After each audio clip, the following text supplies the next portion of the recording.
Thanks, Ayanda. So the Competition Commission has received 1,600 complaints relating to excessive pricing, and it's now released its report on food price monitoring. The Commission found that the weakening of the rand and panic buying at the start of the lockdown were the drivers behind food price inflation. But the report also notes that the forces that initially drove up those prices, including the forces in terms of the closing of restaurants, have since subsided and prices have now also stabilized. Let's unpack the story a bit more. We're joined by Chief Economist at the Competition Commission, James Hodge. James, thanks very much for your time this morning. It's a great story to look at as we take stock of the various forces at play when it comes to the cost, particularly of food, and how that impacts our poorer communities. And it's so interesting that this report talks about panic buying as partial drivers of price increases of food.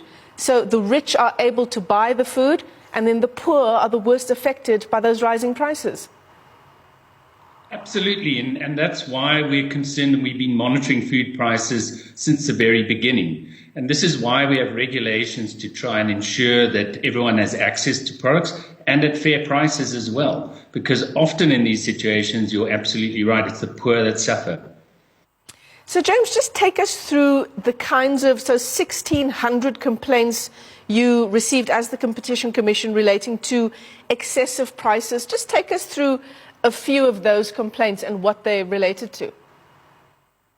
So a number of them, well over 300 or so, are on food items in particular, and probably an equal number that has been around face masks and hand sanitizers, precisely the products that are essential in this time and which people sought to buy going into lockdown to protect themselves, but also to ensure a healthy immune system.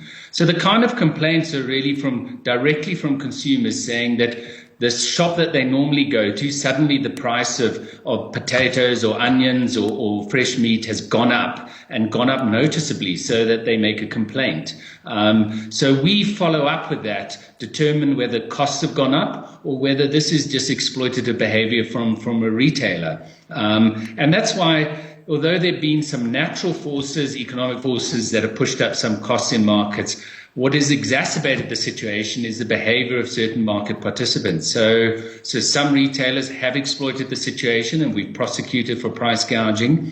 But we've also seen in upstream and other markets that some of these small fresh produce markets are subject to manipulation, or that retailers are notified of a looming cost increase and react immediately to put up prices when their costs haven't actually gone up.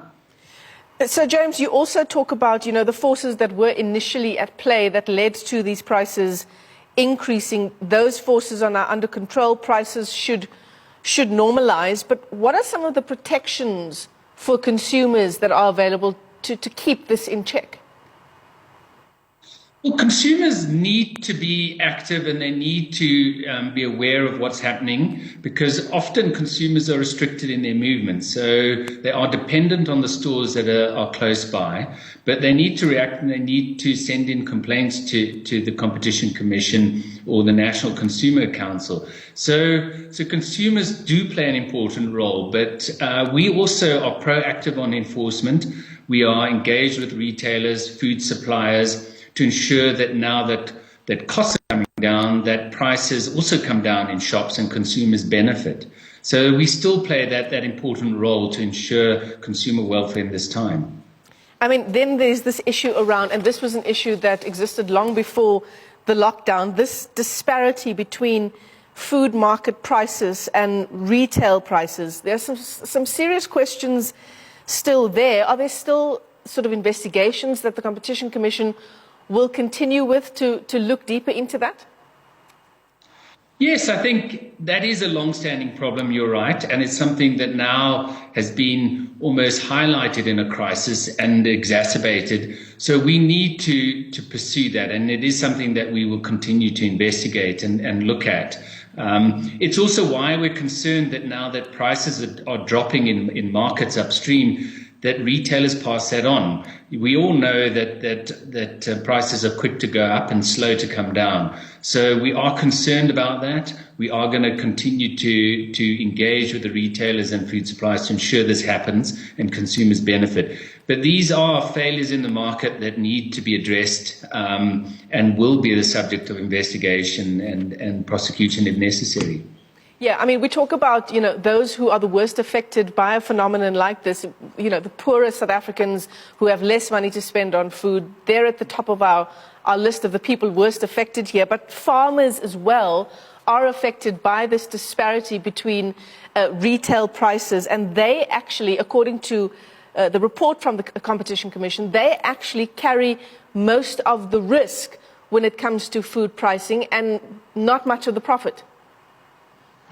Exactly. So the price they get in markets, if it's traded on an exchange like the South African Futures Exchange or in fresh produce markets, fluctuates up and down, and the farmers get whatever price is available on the day. But after that, everyone just adds a markup, and they take no risk because whatever they bought it at, they add a markup. And sometimes when prices go up a lot, markups don't change when they actually should be coming down because the absolute profit they're making is going up. So it is something we need to address. I think farmers will always face some risk, but I think we need to bring down markups through the chain. I think that is something the crisis has also highlighted for us is that some of the markups for fresh produce in retailers is quite alarming, to be frank, even before the crisis.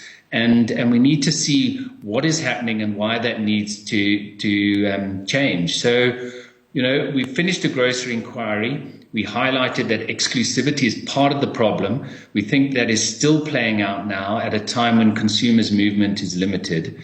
They don't have all the choice that they should have, and that allows retailers to keep margins high. So that is something that has to be addressed, and we will be doing so.